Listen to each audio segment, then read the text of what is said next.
नमस्कार, वंदे मातरम। मैं हूं श्यामगिरी। आप देख रहे हैं हमारा चैनल मुद्दा भारत का। मुद्दा भारत का यानी मुद्दा आपका। मुद्दा है महाराष्ट्र की राजनीति का। जी हाँ, महाराष्ट्र की राजनीति पर हम एक बार फिर से वीडियो बनाने जा रहे हैं मुख्यमंत्री एकनाथ शिंदे के ऊपर। वो इसलिए क्योंकि जब सत्तांतर हुई 2022 में मुख्यमंत्री एकनाथ शिंदे बनाए गए, आश्चर्यजनक तरीके से बनाए गए। क्योंकि आश्चर्यजनक तरीके इसलिए बोल रहा हूँ क्योंकि किसी को भी पता नहीं था कि मुख्यमंत्री एकनाथ शिंदे जी बनने वाले हैं। अचानक हो गया सब, 5 मिनट के अंदर सब डिसीजन हो गया। 5 मिनट के अंदर जो है शपथ विधि भी हो गई और मुख्यमंत्री एकनाथ शिंदे जी बन गए। अब सवाल ये उठता है कि 2024 तक तो मुख्यमंत्री एकनाथ शिंदे जी हैं, उनके चेहरे पर ही जो है चुनाव भी होगा। लेकिन सवाल ये उठता है कि 2024 के बाद मुख्यमंत्री बने रहेंगे एकनाथ शिंदे जी? अगर बने रहेंगे तो उनके सामने क्या कंडीशन होगी, इसी पर हम चर्चा करेंगे हमारे सहयोगी अनिल सत्ते जी से और जानेंगे कि 2024 के बाद का महाराष्ट्र का चेहरा किस तरह का होगा। सर, बड़ा सवाल है ये। सर कैसे हैं कि बहुत सारी बातें होने वाली है जी। एक तो ऐसा है कि अभी जो सिचुएशन है ना, वो अगले 1, 2, 3 महीने में बहुत सारी बदली हुई दिखाई सकती जी। आसार दिख रहे हैं। मेरे ख्याल पितृपक्ष के बाद बहुत कुछ होने वाला है। पितृपक्ष के बाद नवरात्रि में और दिवाली पर जो है। बिल्कुल बिल्कुल बिल्कुल सही बोल रहे हैं। वो हमारी संस्कृति जो है वो पितृपक्ष में कुछ होने नहीं देती। सर, एक नया वीडियो चैनल आ रहा है, तो कल वो दौड़ते हुए परसों आ गए मेरे पास। बोले सर आज 1-2 मिनट का तो वीडियो करो। मैं बोला क्या हो गया? वो पितृपक्ष चालू हो रहा है, उसके पहले हमको करना है। मैं बोला पितृपक्ष में भी तो वीडियो करने वाले हो ना आप? बोले हाँ, मगर शुरुआत नहीं करेंगे। तो वो बहुत डीप अपने इसमें घुसा हुआ है। तो 15 दिन थोड़ा सा पॉलिटिकल शांति रहेगी। संजय मटमट करेगा, ये बज करेंगे, वो चालू रहेगा। चल रही है। तो संजय राउत, नीतीश राणे, अपनी वो ये भाई अंधारे भाई, सुषमा अंधारे और बावनकुळे, रोहित पवार, ये अभी 10 लोगों की फौज है। वो महाराष्ट्र के चैनल जितेंद्र आवाड का ट्विटर, जितेंद्र आवाड, ये 10 लोगों की फौज है। वो महाराष्ट्र को शांति लाभने नहीं देते। वो सदैव अच्छा है सर, कुछ बोलते हैं तो हमको विषय मिल जाता है, मीडिया को विषय मिल जाती है, हेडलाइन बन जाती है। वो भी तो जरूरी है सर। हाँ, वो भी जरूरी है। वो बराबर है। तो वो एक औरत थी, तो उसने देखा कि अपनी नई अंगूठी है जी, तो उसकी ओर कोई ध्यान नहीं दे रहा है, तो उसने घर को आग लगा दी और लोग जमा हो गए। तो वो बार बार ऐसा करके बोलती थी, हे बघा हे इथे जळत आहे, हे बघा इथे जळत आहे। तो लोग वो जहां दिखाती थी वहां देखती थी। जी जी। वो गुस्सा होगी। वो बोली वो जलने दो, मैं जिस अंगुली से दिखा रहे हूँ उसके ऊपर की अंगूठी देखी क्या नहीं आपने? वो नहीं है, 1 लाख की है, ऐसा उसने बोला। तो उसका घर जलाने तक गई वो। ये सर, ये जो है ना, वो कंट्रोवर्सी करके टीवी में आने के लिए कुछ भी करेंगे सर, कुछ भी कर सकते। नहीं कुछ रहेगा तो सामना में कुछ लिख देंगे। नहीं, बन गया, कुछ भी करेंगे जी सर। अभी ऐसा बोलूंगा तो लोग बोलेंगे साले तू ही तो कल्पित था एक जमाने में। सर, एक शिरीष कणेकर करके अभी हाल ही में गुजर गए। तो उस समय में बहुत धमाल मचा था। संजय राउत वगैरह कुछ नहीं, ये सबका पूर्ण करके। संजय राउत ये 2019 का चुनाव था ना, हाँ, उसके बाद ये लाइमलाइट में आए। हाँ, उसके पहले ज्यादा ये हो गया सही। तो सर, शिरीष कणेकर बड़ा लेखक था। तो और उस समय मैं उधम मचाता था, मंत्र्यांच्या मैत्रिणी और 8 पेपर मेरे साथ थे। जी जी। 8 साप्ताहिक। मैं बादशाह था, महाराष्ट्र सुपरस्टार था मीडिया का। और एक संजय राउत, रोहित पवार, ये तुम्हारी अंधारे ये सब मिलके जितना गोंधल अभी करते हैं ना, उससे ज्यादा गोंधल मैं अकेला 8 साप्ताहिकों में करता था।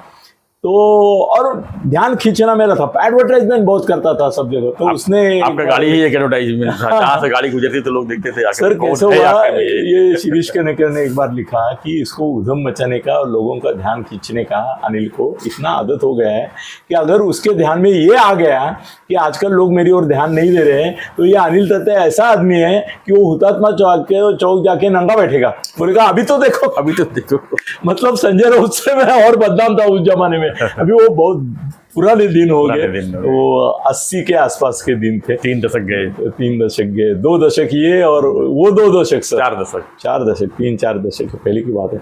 और उस समय बहुत उधम मचाता था मैं और खींचता था नज़र। तो सर कैसा है ना कि अभी हमारा जो मेन सब्जेक्ट है शिंदे साहब का। वो शिंदे साहब का है और अभी बहुत कुछ हो रहा है सर। शरद पवार क्या भूमिका बदलेंगे वो भी एक कुतूहल है कि क्या वो इसके इंडिया के साथ महाराष्ट्र की बना राजनीति रहेंगे शरद पवार या जी के बगैर जो है तो सवाल ही नहीं उठता है। बढ़ती, वो क्या करते हैं उसमें हैं। फिर बीजेपी में ये जो मोहित कंबोज जैसे लोग कुछ कर रहे हैं उसकी वजह से दादा कितना अस्वस्थ होते हैं वो भी बात है। स्वस्थ होते कि अस्वस्थ होते होगी। हाँ, वो नार्वेकर क्या रिजल्ट देते हैं वो देने वाले नहीं है, जी। वो बात हमने भूल दी है। और वो भी कुछ करते हैं कि नहीं करते इसके ऊपर सुप्रीम कोर्ट में होगा, सुप्रीम कोर्ट में भी कुछ निर्णय आ सकता है। जो निर्णय क्या होगा वो भी हम बता चुके हैं। तो मगर कुछ ना कुछ होता रहेगा इवेंट के तौर पे। ये 15 दिन की बात करते हैं। हाँ। अब आगे की बात बढ़ते आगे की हैं। बात शिंदे करते साहब का हैं। 2024 का बाद का जो है सर शिंदे साहब के प्रति हम दोनों का प्यार जो है वो छुपा नहीं है। जी बिल्कुल। हम उनके साइड से ही बोलते हैं हमेशा। और इसका एक कारण ये है कि वो दिघे साहब मैं उनमें देखता हूँ हमेशा। एकनाथ शिंदे जी को जब मिलता हूँ तो मुझे वो एक मुख्यमंत्री करके मैं उनको पहचानता ही नहीं हूँ। वो आमदार ये क्या है वो मुझे नहीं, मुझे उनमें मेरे जो प्रिय मित्र थे दिघे साहब उनकी प्रतिमा दिखती है। मुझे ऐसा लगता है कि दिघे साहब की आत्मा अब यहाँ पे विराजमान है करके मैं एकनाथ शिंदे जी को उसी तरीके से देखता हूँ। तो उनका ही भला चाहता हूँ और मैं अभी जो बोलने जा रहा हूँ वो शायद उनके लोगों को भी पसंद नहीं आएगा। जी। वो बोलेंगे क्या अनिल जी आप इतना प्यार करते हैं शिंदे साहब से और उनको गलत सलाह दे रहे। मगर मैं बोलता हूँ मैं 54 साल से 6 चीफ मिनिस्टर का काम किया है सर, कितने बड़े नेताओं का काम किया है। बड़े नेताओं में मैं हमेशा कम्युनिकेशन नेटवर्क का चीफ रहा हूँ। पुल जिसको बोलते हैं सेतु उसका काम मैंने किया है। बाला साहब अंतुले, बाला साहब ये तुम्हारे शंकरराव चौहान, बाबा साहब बोलते सबके बीच में मैं था। बाला साहब के सभी बाह्य रिलेशन में बहुत काम किया हूँ। तुम्हारे देवनंद अपना दत्ता सामंत के साथ काम किया हूँ। उसका तो इंदिरा गांधी तक मैंने उसको लेके गया था। बहुत सारे ये है। तो मुझे राजनीति की एक जो समझ है, मुंडे साहब से दोस्ती थी, महाजन साहब से आपका जो अनुभव है तो शायद कोई नहीं बता पाएगा। हाँ ना। तो सर कैसा है ना कि मैं ऑनेस्टली दिल से ये चाहता हूँ कि अगला लोकसभा चुनाव, मैं अभी विधानसभा चुनाव की अभी बात नहीं कर रहा हूँ, लोकसभा का पहले लोकसभा की बात करता हूँ। लोकसभा का चुनाव शिंदे साहब की जो शिवसेना है, भले चुनाव आयोग उनको चिन्ह दे दे, पार्टी का नाम दे दे, सुप्रीम कोर्ट में भी वो सही हो जाएगा, उसमें है, फिर भी यह होने वाला है। सुप्रीम कोर्ट उनके बाजू से, चुनाव आयोग उनके बाजू से, नार्वेकर उनके बाजू से। इसके बावजूद मैं शिंदे साहब को ये कहूँगा कि उनको जो सीटें मिलेगी वो सब उनको बीजेपी के चुनाव चिन्ह पर ही लड़नी चाहिए। सर देखो उनको ऑल इंडिया पार्टी बनना ही नहीं है जी, उनका महत्वाकांक्षा नहीं है। ये अपने शरद पवार क्यों घुसते हैं दूसरे राज्य में, क्योंकि उनको वो परसेंटेज की लालच है कि भाई मैं राष्ट्रीय पार्टी का ये खो गया है ना अभी, तो वो प्राप्त करने के लिए बोलेंगे, खड़ा करेंगे, गिरेंगे तो भी तो वोट मिलेंगे भाई, 10-15 तो मिलेंगे, डिपॉजिट तो जाने वाला है। वो वोट की लालच में वो ऑल इंडिया पार्टी बनना चाहिए। शिंदे साहब का कोई ऐसा सपना नहीं है कि ऑल इंडिया पार्टी, उनको महाराष्ट्र में रिकॉग्नाइज पार्टी रहना है, उसके लिए आमदार काफ़ी है जी। तो लोकसभा का चुनाव मैं बोलता हूँ कि शिंदे साहब को भाजपा के चुनाव चिन्ह पर लड़ना चाहिए। मैं अजीत दादा को ये सलाह देना चाहूँगा मगर वो सुनेंगे नहीं, ये मुझे मालूम है। शिंदे साहब बहुत शून्य और व्यवहार कहीं ना कहीं ये सोच भी रहे होंगे वो, क्योंकि चर्चा में भी आ चुका है ये बात। नहीं अभी तक नहीं सोचे है। मेरी जो जानकारी है उस हिसाब से वो अभी भी सोचते हैं कि शिवसेना की करके जो पुण्याई है जी समाज में, वो अगर इनकैश करनी है तो बीजेपी के चुनाव चिन्ह पर वो नहीं मिलेगी। उल्टा ऐसा है कि शिवसेना का चुनाव चिन्ह धनुष्यबाण है, उसके ऊपर वोट करने वाले लाखों करोड़ों लोग हैं महाराष्ट्र में, तो उनको क्यों हम वंचित करें जी। ऐसा उनका कहना है। मगर मेरा मानना है, मैं सीधी बात बताता हूँ, अगर थाना में जी शिंदे साहब के चुनाव चिन्ह धनुष्यबाण के ऊपर कोई आमदार कोई खड़ा रहता है उनका उम्मीदवार जी, और सामने राजन विचारे है, ये तो पक्का है, दुनिया को मालूम है सब। तो सर अगर राजन विचारे को 1 लाख वोट पड़े, सर पड़ेंगे, उसमें तो पड़ते हैं, और इनके उम्मीदवार को अगर धनुष्यबाण चुनाव चिन्ह लेता है तो 1.5 लाख पड़ेंगे, समझो 1.5 लाख पड़ेंगे, 50,000 60,000 का अंतर रहेगा। मगर अगर धनुष्यबाण के बदले कमल, भारतीय जनता पक्ष का कमल अगर लेते तो मैं अभी चैलेंज करता हूं, जब इसको तुम्हारे विचारे को 1 या 1.25 लाख, सर उसके भी 25,000 बढ़ेंगे। अच्छा। क्योंकि शिवसेना के कुछ लोग जो है वो इसके ऊपर धनुष्यबाण पर देते थे, उनमें से 25,000 इधर जाएंगे, उसको 1.25 लाख मिलेंगे। मगर मैं जो बोल रहा हूँ कि 1.5 लाख शिंदे साहब के आदमी को मिलेंगे लोकसभा में, वो सीधा 2.5 या 3 लाख तक जाएगा। इतना फर्क पड़ जाएगा, बीजेपी का फर्क पड़ेगा सर, क्योंकि वो मोदी के लिए वोट करेंगे डायरेक्ट। और सर अभी का आगे वाला इलेक्शन कोई पार्टी का, कोई नेता का, कोई मुख्यमंत्री का, किसी का इलेक्शन नहीं, सिर्फ ये election Modi versus India. Sir ये प्रेसिडेंशियल इलेक्शन है। यस, ये इंडिया वाले कितना भी नाचे, नीतीश कुमार को आगे करे, तुम्हारा इसको केजरीवाल को करे, ममता को करे, क्षमता को करे, किसको भी करे। नीतीश कुमार तो बोल चुके हैं कि अब पीएम मैं ही बनूंगा।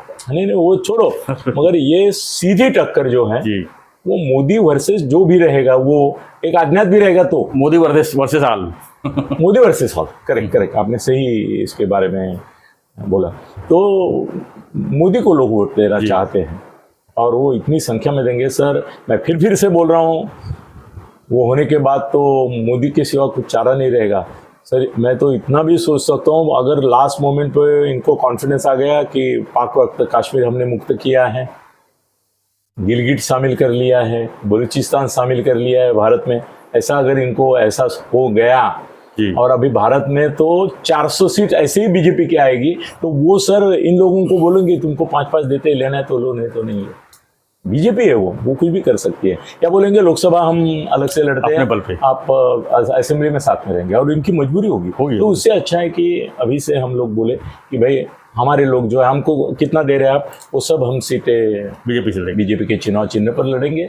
और मोदी जी हमको नेतृत्व मान्य ही है, इनको नेतृत्व किसका मान्य है? शिंदे साहब को मोदी जी का ही ना, उनको पीएम बनाने के लिए कुछ भी करना चाहिए। मोदी और शाह साहब, इनका प्यार जो है महाराष्ट्र में, वो तो मैं बोलता हूँ फडणवीस से ज्यादा शिंदे साहब के ऊपर है। यस, दिख रहा है। तो मुझे ऐसा लगता है कि सीधी बात है कि उनको उनके ही चुनाव चिन्ह पर मोदी के लिए वोट होने वाला है, तो खड़ा रहना चाहिए, उसमें उनका भला होगा। और प्रदेश के लिए हाँ, अभी वो मैंने सुनो, मैंने उसमें क्या ना कंडीशनल ये डाला था कि क्या मुख्यमंत्री पद 24 के बाद भी आपके पास रहेगा, ऐसा प्रॉमिस बीजेपी देते हैं तो ही बीजेपी का चिन्ह लेना चाहिए, या वैसे भी लेना चाहिए, है कि नहीं? वो एक कंडीशन मैंने बीच में डाली है, वो थोड़ा ट्विस्ट है मेरा जी।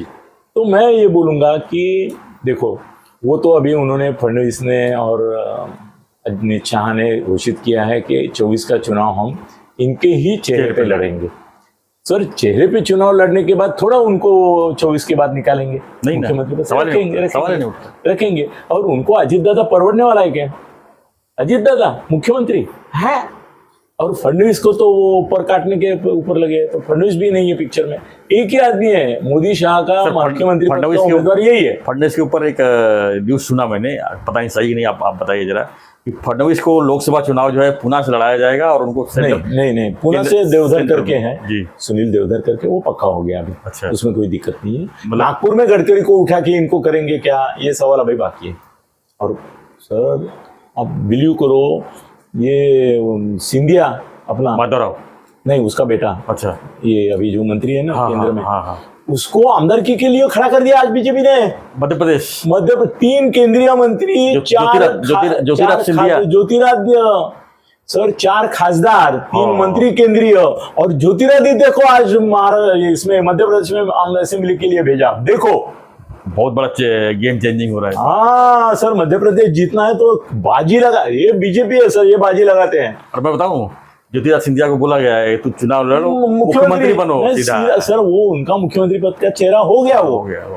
अभी वो शिवराज चौहान नहीं है, वो बूढ़ा भी हो गया है और कंट्रोवर्शियल भी है, और वो थक चुका है, और लोग भी उसे मनमुटाव हो गया। एक ही चेहरा तो ज्योतिरादित्य अभी मुख्यमंत्री बनने का चेहरा करके, सर बीजेपी वालों के दिमाग का आप सोच नहीं सकते। कल क्या बोले होगा पता नहीं बीजेपी। तो सर शिंदे साहब तो बाद में भी बने रहेंगे, फडणवीस साहब दिल्ली में जाके केंद्रीय अर्थमंत्री बनेंगे। अर्थमंत्री वो उनकी ये है, बुद्धि है ऐसा। तो वो अर्थमंत्री वगैरह ऐसे ही बनेंगे। फिर गृह मंत्री भी बने ये अपने अभी जो तो क्या इनको देवेंद्र फडणवीस को कुछ लालच दिया जाएगा कि पीएम की रेस में आओगे आने वाले दिन में? सर देखो, केंद्र में रहोगे तो ही हो पाओगे। नहीं, फडणवीस को लालच बिलच नहीं होती है। उनको मालूम है वो जमीन पे रह के चलते हैं, वो आसमान में नहीं चलते। उनको मालूम है कि जिस दिन संघ परिवार डिसाइड करेगा, जिसका नाम डिसाइड करेगा वही पंतप्रधान होगा। ऐसा मैं केंद्रीय मंत्री बना तो सर तो वहाँ तो 100 लोग हैं, थोड़े मंत्री बनते हैं, मतलब ये बनते हैं केंद्रीय मंत्री, पंतप्रधान बनते हैं। पंतप्रधान बनने के लिए जो क्वालिटीज़ है वो जिनमें हैं जी, ऐसा कोई स्थिर आदमी अगर है तो इनके बाद जिसकी उम्र अभी 50 है जी, वो है अमित शाह। तो उनको तो आप बाजू में नहीं कर सकते। तुरंत ये गए, ये भी 50 के ही है जी, तो ये गए और वो गए, तो अमित शाह का चॉइस पक्का है। अगर मोदी नहीं है तो ये एक तो घटना दुरुस्ती करेंगे, और 75 के बाद जो बीजेपी बोलती है ना कि भाई निवृत्त हो जाओ, वो पहली घटना जैसे गडकरी के लिए की थी कि तीसरी बार उनको बनाने के लिए, वो पूर्ति की वजह से नहीं बने। तो अभी घटना दुरुस्ती बीजेपी में हो जाएगी कि इनको रखो 29 तक, फिर 29 तक भी उनकी तबियत अभी आज जैसी है ना, शेर जैसी। मतलब एज ऑफ कंडीशन जो है पीएम के लेवल पर नहीं होगा। नहीं, बीजेपी की घटना से ही निकाल देंगे, उसमें क्या है, सिर्फ पीएम के लिए राष्ट्र की घटना बदले रहे हैं, सबके लिए करेंगे अभी। सबके लिए क्या है ना, एक के लिए नहीं किया जाता। आडवाणी जी भी आ जाएंगे। सर आडवाणी जी कहाँ आएंगे, उनको खड़ा रहना मुश्किल हो गया अभी, वो नहीं आएंगे जी। और मोदी के टक्कर में थोड़े आएंगे वो तो नहीं आएंगे। वो आएंगे मतलब वो बोलेंगे मुझे आदर दो, सम्मान दो, राज्यपाल बना दो, चलो वो खुश है, उसमें कोई दिक्कत नहीं। तो सर वो भी होगा, मोदी कंटिन्यू करेंगे और फडणवीस सर पंतप्रधान होंगे 35 में, अगर होंगे तो 35 के पहले नहीं, मतलब 35 में रेस में आ जाएंगे वो, 35 में रेस में आ जाएंगे, मगर उसके पहले नहीं। और वो जानते हैं वो, और केंद्रीय अर्थमंत्री पद सर बड़ा मंत्री पद है, वो उसके लिए बिल्कुल ये है। और उनको महाराष्ट्र से हटाए बिना ये जो बीजेपी का शांति है वो नहीं होगी, समीकरण नहीं बैठेगा। क्योंकि जब तक फडणवीस है तब तक अनकंफर्टेबल रहेंगे, शिंदे भी अनकंफर्टेबल रहेंगे, अजीत दादा भी, और कांग्रेस के लोग आ रहे हैं ना अभी, अच्छा वो भी अनकंफर्टेबल रहेंगे। मगर फडणवीस महाराष्ट्र में नहीं रहेंगे इलेक्शन के पहले, अगर उनको हटाया तो इससे बुरा कुछ नहीं होगा। उनको लोकसभा में खड़ा किया ना तो विधानसभा में भाजपा की और इनकी जीत होना मुश्किल है। वो तो एक ब्रेन है। तो चाणक्य मैंने को छोड़ो, चाणक्य को अभी उनके पाँव के तले बैठना पड़ेगा फडणवीस के, ऐसे फडणवीस हो गए। पवार साहब उसके पास उनके सामने फीके पड़ रहे, तो बिल्कुल उनको यही करना पड़ेगा आपको कि विधानसभा का चुनाव उनके हिसाब से ही करना पड़ेगा। इसके लिए शायद उनको लोकसभा में नहीं भेजेंगे, राज्यसभा में कभी भी भेज सकते हैं बाद में, जरूरत पड़ी केंद्र में तो। मगर वो उप मुख्यमंत्री बने रहेंगे और वो एक अलग टाइप के आदमी है, तो और वो शिंदे साहब के ऊपर प्रेम करते हैं, भरोसा करते हैं। तो फिर भी अगर उनको मुख्यमंत्री बनाने का ये दिया तो क्या भाजपा का चुनाव चिन्ह लेना चाहिए, दिया और नहीं दिया तो भी भाजपा की चुनाव चिन्ह पे ऊपर लोकसभा लड़नी चाहिए। विधानसभा के लिए आप ये तुम्हारा धनुष्यबाण ले सकते हैं। धन्यवाद सर, जय हिंद, जय महाराष्ट्र।